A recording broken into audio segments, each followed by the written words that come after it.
Okay, talking to doctors number 4, attitude. So this isn't what I didn't convey what I wanted to about how you approach this attitude-wise.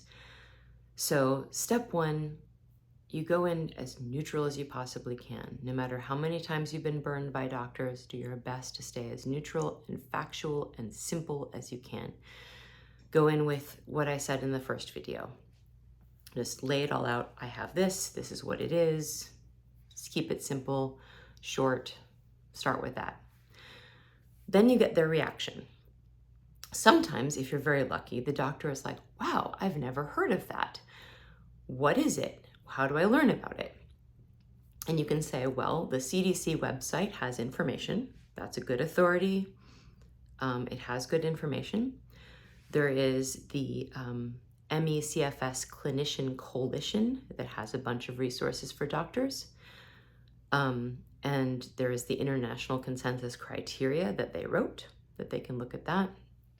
Those are good starter resource places for a doctor to go to for more information. And you can just mention those to them. And you can say, it's a shame. Doctors have been undereducated for decades. It's been misunderstood. In other words, you're saying to them, it's not your fault you don't know what this is. It's been badly managed. And it's only very recently that it's starting to be better managed. So you can kind of bolster them that way and encourage them. You can get a neutral doctor, just pepper them with more information. You can do the same, try to assume if they're neutral, try to treat them like they're the first type of doctor who is receptive. Just if you treat them like that, sometimes they get that way. It is actually something that happens. 3, you get a condescending doctor who is absolutely set on graded exercise therapy and cognitive behavioral therapy and believes in the PACE study. That is when you do what I'd said in video number 3.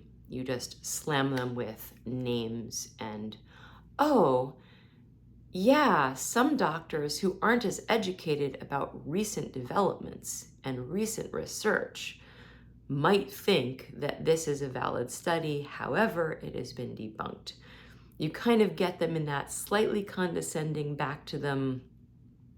Yeah, I guess you're not up on the recent research then. Well, these respected institutions have recent research, and that recent research says this. And you kind of try to give them a chance to redeem themselves. Like, don't get too condescending back, but just kind of maybe a little edge of condescension, like, yeah, I guess you're not up on the recent research then.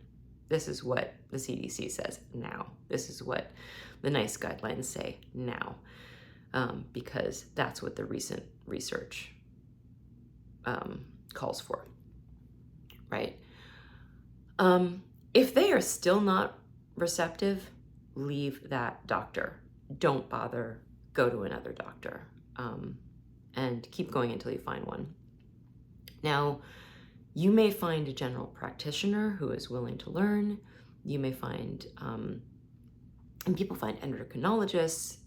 Bad luck with neurologists, though. I haven't seen many people who've had good luck with neurologists. Infectious disease experts are pretty good a lot of the time. That's who's doing all the major research. It almost doesn't matter what field the doctor is in as long as they're looking at the recent research and recent treatments. So you can throw your net wide, but get your general practitioner on your side. And if they're not on your side, get a new GP.